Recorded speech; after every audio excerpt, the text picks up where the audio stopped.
Vote ചെയ്യോ? ചെയ്യത്തില്ല. ഞങ്ങളൊന്നും പോകത്തില്ല എന്ന് പറഞ്ഞു കഴിഞ്ഞാൽ ഈ 15 ലക്ഷം രൂപയും കൊണ്ട് പോയി കഴിഞ്ഞാൽ എത്ര 1.5 വർഷത്തിനാണ്.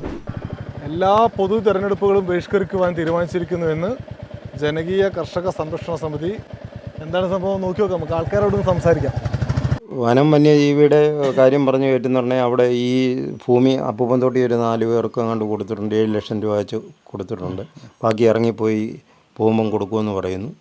പക്ഷേ ഇവരൊക്കെ ഇറങ്ങിപ്പോയിട്ട് എവിടെ പോകാൻ ഈ 15 ലക്ഷം രൂപയും കൊണ്ട്? ഞങ്ങളൊന്നും പോകത്തില്ല എന്ന് പറഞ്ഞു കഴിഞ്ഞാൽ ഈ 15 ലക്ഷം രൂപയും കൊണ്ട് പോയി കഴിഞ്ഞാൽ എത്ര 1.5 വർഷത്തിനാണ്. 2 ഏക്കർ വസ്തുവിൻ്റെ അകത്തേ മാങ്കുസ്തി കൃഷി ചെയ്തിട്ടുണ്ട്. അപ്പം അതെല്ലാം കളഞ്ഞിട്ട് ഞങ്ങൾക്ക് പോകാൻ പറ്റത്തില്ല. എല്ലാവരും പോകാതിരിക്കുന്നതാണ് നല്ലതെന്ന് ഞാൻ പറയുന്നത്. അതെന്തുകൊണ്ടാണ്? അതെന്താണെന്ന് വെച്ച് കഴിഞ്ഞാൽ അവരിത്രയും പേര് പോയി കഴിയുമ്പോൾ പിന്നെ ബാക്കി കൊടുക്കുന്ന സ്ഥലമുണ്ടല്ലോ, അവിടെ വനമേറിയാവും.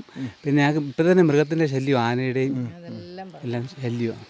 പോകണമെന്ന് ആഗ്രഹമുള്ള ആളുകളുണ്ട്, പോകണ്ട എന്ന് ആഗ്രഹിക്കുന്ന ആളുകളുണ്ട്. പക്ഷേ ചുറ്റുമുള്ള ആളുകളൊക്കെ പോയി കഴിഞ്ഞാൽ ഞങ്ങൾ എന്ത് ചെയ്യുമെന്ന ചോദ്യം അവർക്കിടയിലുണ്ട്. ഇന്നലെയും വന്നവരല്ല, അതുകൊണ്ടാണ് പറഞ്ഞത്. ഉള്ള കാര്യങ്ങളാണ് പറഞ്ഞ മൊത്തം നശിപ്പിച്ച് കളയുക.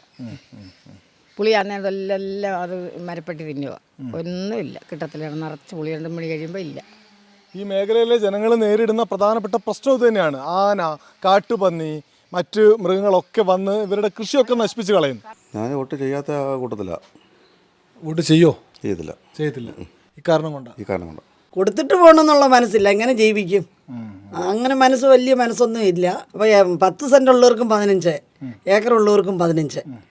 അപ്പോൾ ഇവർ ഈ പറഞ്ഞത് ഒരുപാട് കൃഷിയുണ്ട് ആളുകൾക്ക്, 2 ഏക്കറിലും 3 ഏക്കറിലൊക്കെ 15 ലക്ഷം രൂപയും വാങ്ങി എങ്ങനെയാണ് പോവുക എന്ന ചോദ്യം അവർ ചോദിക്കുന്നുണ്ട്.